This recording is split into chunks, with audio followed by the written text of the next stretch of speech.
Now let's graph absolute value functions written in HK form. So first let's start with an example.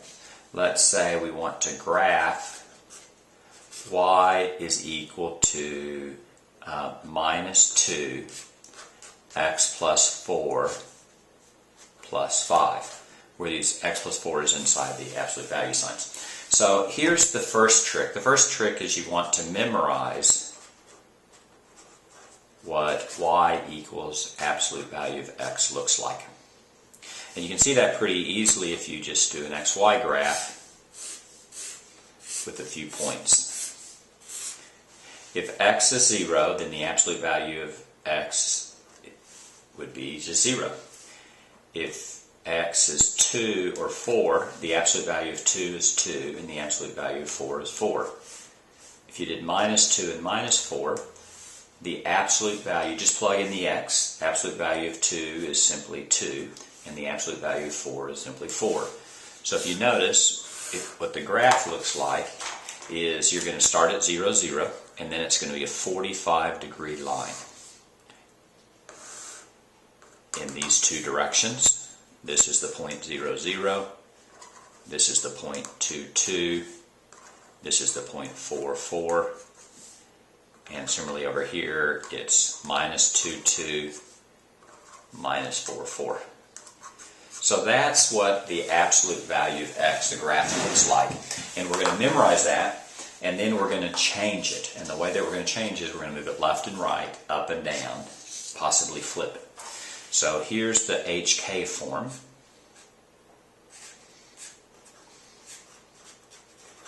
Of y equals absolute value of x. If y is equal to a, absolute value of x minus h plus k, and this is very similar to y is equal to a x minus h squared plus k. So if you've learned and you remember that, then it's going to be the same. The h is going to move it left or right. So just pick up the whole graph and move it left or right. And the h is going to change signs. So if we look in this example here, the h belongs here. This is a positive 4, so that means we're going to move it left and right, a negative 4. So move it left 4. The k there is going to move it up or down. So it's just going to pick the whole graph and move it up or down, and it does not change signs.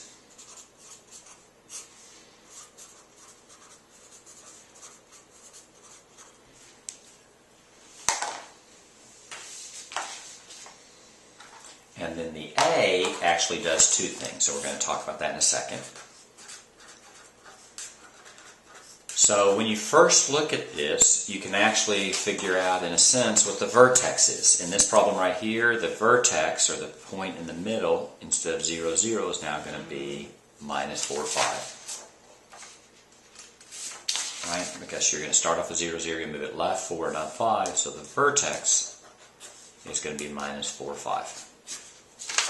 So what does the a do? The a actually does two things. Well, the first thing that the a does is it either tells you whether it opens up or it opens down. So if a is positive, then you know this is going to open up. What I mean by open up is it roughly looks something like this. And if a is negative, it's going to flip, or it's going to open down, something like this. Sometimes we say open down, sometimes we say that it flips. The second thing that we do is we look at the absolute value of a. If the absolute value of a is greater than 1, then this is going to be narrow. Narrow, what do you mean by narrow? Narrow relative to absolute value of x.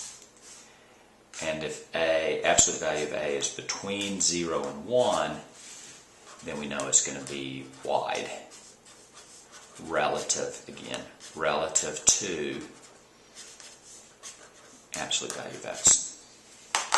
You can also think about those as slopes if you want to. Sometimes it's taught that way. So let's go ahead and graph the entire problem. So let's start with this problem here. Graph y is equal to minus 2, absolute value x plus 4 plus 5. So the first step you do is you find the vertex. The vertex is simply going to be hk, so in this case it's going to be minus 4, 5. Remember, the h will change signs and the k will not. The second step, does this open up or down? This one is going to open down. How do you know it's down? Because a is negative. So since a is a negative number. The third step is you're going to question whether this is wide or narrow. And the way you're going to look at that is you're going to look at the absolute value of a. So in this case, the absolute value of a is absolute value of minus 2, so that's 2. And that's going to be a number greater than 1. Since absolute value greater than 1, that means this is going to be narrow. And what I mean by narrow is narrow relative to x, absolute value of x. So you know the vertex, you know it opens down, you know it's going to be narrow. To actually graph it, the only thing you're going to still do is you're going to do a table of values. So let's use some graph paper to do that. So you want to graph y is equal to minus 2, x plus 4 plus 5. The vertex, minus 4, 5. You know it's going to open down, and you know it's going to be narrow. So now you're going to do a table of values. And you can do as many points here as you wish. X and y. Put the vertex in the middle, that's minus 4 and 5. You can go ahead and graph what you know if you wish.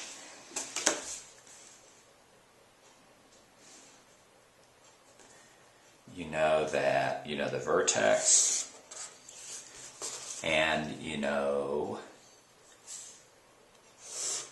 the vertex here is minus 4.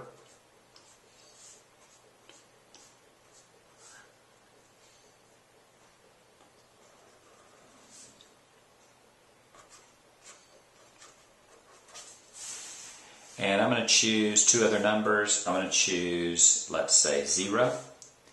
I choose one number, one x that's larger than my x value of the vertex and one number that's smaller. And if I keep these the same distance, it's easier. That distance is 4, so this distance I'm going to make it 4 as well. Now what I do is I just plug in to solve these. You go y is equal to minus 2, absolute value of 0 plus 4 plus 5. Make sure you do your make sure that you use your order of operations here. The absolute value works like a parentheses, so you can do what that's inside, so that's absolute value 4. Absolute value of 4 is 4, so that's minus 2 times 4 plus 5, which is minus 8 plus 5, which is minus 3.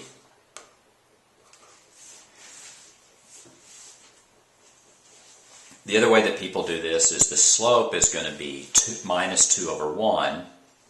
So if you change 4, you have to change a negative 8. And that's a fine way to do it if you want to do it that way. The next thing that you do is you plug in the minus 8. So that's y is equal to minus 2 minus 8 plus 4 plus 5 minus 2 minus 4 plus 5. The absolute value works as parentheses, so you do what's inside there first. Then you apply the absolute value. Then that's absolute value of minus 4 is 4, so that's minus 2 times a positive 4 plus 5, which is minus 8 plus 5, which is a minus 3. And if you choose these x's so they're equal distance from the vertex, then the y's will be the same number both. Now you simply plot these 2 points. You're going to plot 0, minus 3. 0, minus 3 will be there. And then you're going to choose minus 8.